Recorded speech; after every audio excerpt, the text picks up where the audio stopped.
Yo la team, c'est Clément, vous êtes sur Card City, j'espère que vous allez bien. Aujourd'hui, on va parler d'art, on va parler d'illustration, on va parler de dessinateur parce que on n'en parle pas assez. Qu'est-ce qui se cache derrière les cartes Pokémon, les cartes MTG, Magic the Gathering? Il faut savoir qu'il y a deux marchés. Il y a le marché de la carte, effectivement, mais il y a aussi le marché de l'art et de l'illustration.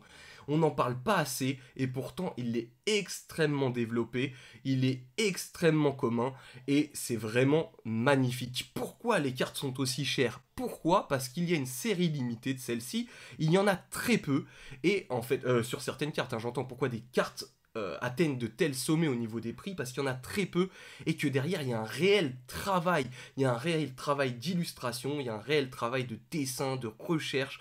C'est pour ça que certaines cartes peuvent s'envoler. Mais alors, je vous explique même pas le prix des tableaux ou des dessins liés à ces cartes. C'est incroyable. Pour revenir un petit peu, on va parler de Pokémon. Pokémon, il y a quelques grands noms dans Pokémon, notamment Ken Sugimon.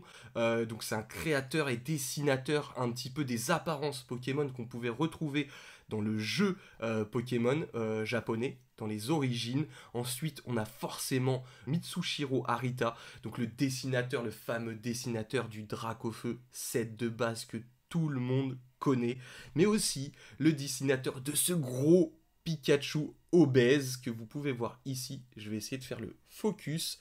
Voilà. Mais comme vous pouvez le voir aussi, il y a eu de l'évolution. Il y a eu de l'évolution juste au cours des années. Regardez, le Pikachu a quand même bien diminué juste après au niveau jungle. Regardez un peu, ça a bien diminué. Pourquoi? Pas forcément parce que les dessinateurs ont dû s'adapter un petit peu à l'univers Pokémon. Bien évidemment, ça, ce n'est pas Arita qui l'a dessiné, mais vous voyez un petit peu l'évolution au cours des années, les rendus qui ont été différents. Et vous verrez aussi sur les nouveaux Pikachu, il est encore plus fin, plus athlétique. Enfin voilà, c'est vraiment incroyable.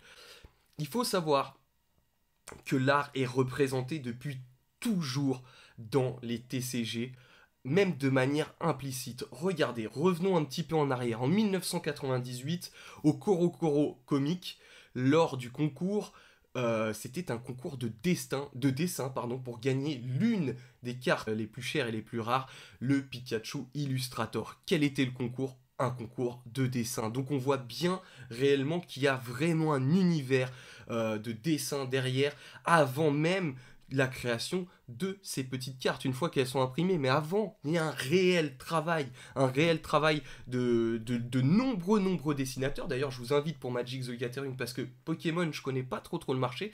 D'ailleurs, si quelqu'un veut venir ici en parler, qui s'y connaît très bien, ce sera avec grand plaisir, parce que moi, je suis vraiment novice, je peux dire des bêtises, hein, attention, prenez pas tout pour acquis, mais voilà, en tout cas, n'hésitez pas à aller sur le site Magic Corporation, et vous verrez, en fait, il y a tous les dessinateurs de Magic, en tout cas la plupart sont listés, et vous verrez chaque dessinateur, selon ses créations, selon aussi la hype qu'il y a eu sur certaines cartes, il y a une cote, comme les peintres actuels aujourd'hui, vous retrouvez aussi une cote pour les artistes. Et pour ça, j'ai envie de vous montrer une œuvre que Philippe Burburan, ancien dessinateur de Tarmogoyf, m'a envoyé si gentiment. Franchement, merci à lui. Mais pour voir la création et pour voir un petit peu comment se crée une carte, voilà, je vous montre cette œuvre magnifique. Donc là, vous avez le dessin. Donc vous voyez un peu le principe de création, comment il a été fait. En fait, au début, tout est fait au crayon à papier. Ensuite, vous allez voir, tout est surligné et ancré. Et ensuite, c'est peint, c'est dessiné. Pour Pokémon, des fois, c'est même des photos qui sont prises directement. Des photos de Pokémon en pâte à modeler, vous avez dû en voir quelques-unes qui sont prises directement et qui ensuite sont imprimées en carte. Et puis vous pouvez voir ensuite ce que ça donne. C'est rétréci et hop, ça vient se caler dans les cartes. Enfin, vraiment, c'est un travail monstrueux, c'est un travail magnifique. Et voilà, les gens se disent, ouais, mais c'est un bout de carton. Oui, d'accord, il y a des bouts de carton qui coûtent très cher. Mais c'est parce que il y a des séries qui sont limitées et qui, derrière, ont été créées par des dessinateurs qui ont passé énormément de temps dessus. Je vous invite, si vous voulez en savoir un petit peu plus, à rejoindre les groupes Facebook un peu secondaires sur le marché de l'illustration, du dessin, où vous pouvez aussi trouver des dessins à vendre. La plupart sont mis aux enchères par quelques personnes qui sont en relation directe avec les dessinateurs. Pokémon, je vous avoue que je ne connais pas, je ne veux pas me prononcer, là je parle uniquement de Magic, de MTG. Maintenant, une fois qu'on est rentré un petit peu dans ce vif du sujet du dessin, de l'illustration Pokémon, j'ai été contacté par un super artiste. Voilà, Venom-X, que je remercie infiniment. Il m'a dit, voilà, Clément, j'aime beaucoup ta chaîne et tout ça. J'étais super flatté. Il m'a dit, écoute, derrière ton décor, il manque un tableau. Ok, super. Il m'a demandé quel Pokémon je kiffais un max. J'ai dit Mewtwo. Voilà, j'adore ça. Et regardez ce qu'il m'a envoyé. Une œuvre magnifique, unique de Mew et Mewtwo. Donc vous voyez pas les détails, mais il y a énormément de détails, de relief et tout ça. Vraiment, c'est incroyable. Regardez-moi ça.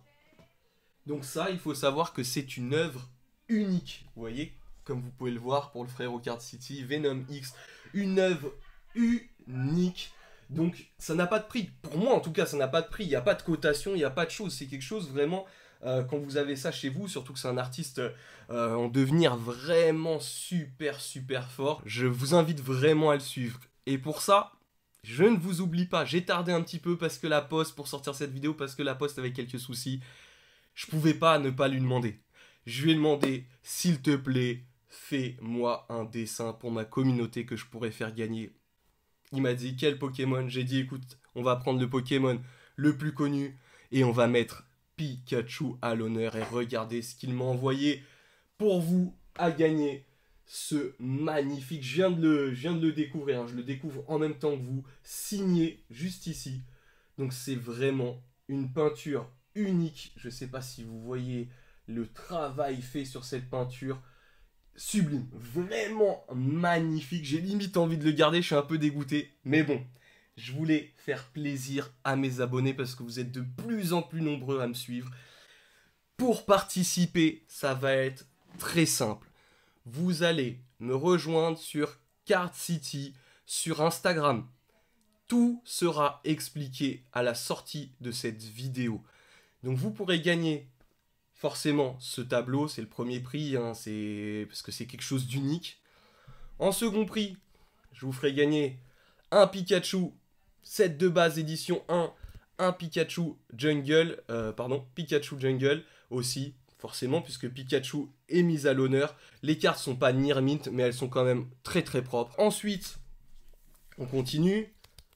Je vais vous offrir aussi des petites cartes sympas avec Petite Sarah, Pikachu Raichu et un petit paquet japonais voltage éclatant. Et pour finir, forcément, le petit classeur Jumbo avec la carte Pikachu. Donc on reste dans le thème Pikachu. J'espère vraiment que vous participerez un maximum, que vous partagerez. De toute façon, tout est expliqué, je le rappelle, sur Instagram, Card City. Il y aura la dernière publication, ou la publication où vous verrez un Pikachu. Ce sera là, tout sera expliqué. J'espère vous voir super nombreux. Si vous voulez une suite, ou si une personne qui connaît très bien l'art, qui a des magnifiques tableaux chez lui, et qui veut un peu en parler, et qui est beaucoup plus calé que moi, parce que c'est vrai que moi je suis loin d'être calé, mais je m'intéresse un petit peu quand même au marché, et surtout parce que j'adore ça, et je trouve ça magnifique. Il y a des dessinateurs qui ont un talent monstrueux. N'hésitez surtout pas, pareil, vous me contactez sur Instagram, Card City en PV, on en discute et je serai ravi de soit de venir chez vous, soit vous venez dans les locaux de Card City et nous présenter tout ça, nous expliquer un petit peu l'art, comment ça se fait, les marchés, ce qui coûte le plus cher, ce qui est dur à dénicher, comment le processus de création, surtout pour Pokémon parce que je suis... voilà, j'ai très peu d'informations sur Pokémon, c'est compliqué. Alors il y a peut-être des sites, je me suis pas trop renseigné, je vous avoue, mais ça doit être magnifique. Imaginez-vous un tableau d'Arita, je sais qu'il est sur Instagram, je vais envoyer un petit DM, on verra s'il me répond, mais un tableau gigantesque de Dracofeu, enfin voilà, avec sa patte, sa touche, parce que c'est grâce à eux qu'on est nostalgique 20 ans après de ces cartes. C'est grâce à eux qu'il y a un marché, c'est grâce à eux même qu'il y a tout un travail fait. C'est grâce à eux, parce que derrière, il y a un vrai travail d'artiste. Voilà, donc gros big up à eux. En tout cas, j'espère que vous avez apprécié cette vidéo. On se retrouve très bientôt, très bientôt pour la prochaine. Ça y est, tous les colis sont arrivés. Je vais pouvoir faire des vidéos qui sortent un petit peu du commun et un petit peu de tout ce qu'on peut voir sur Pokémon, Magic ou le reste. Je vous dis à très vite et big!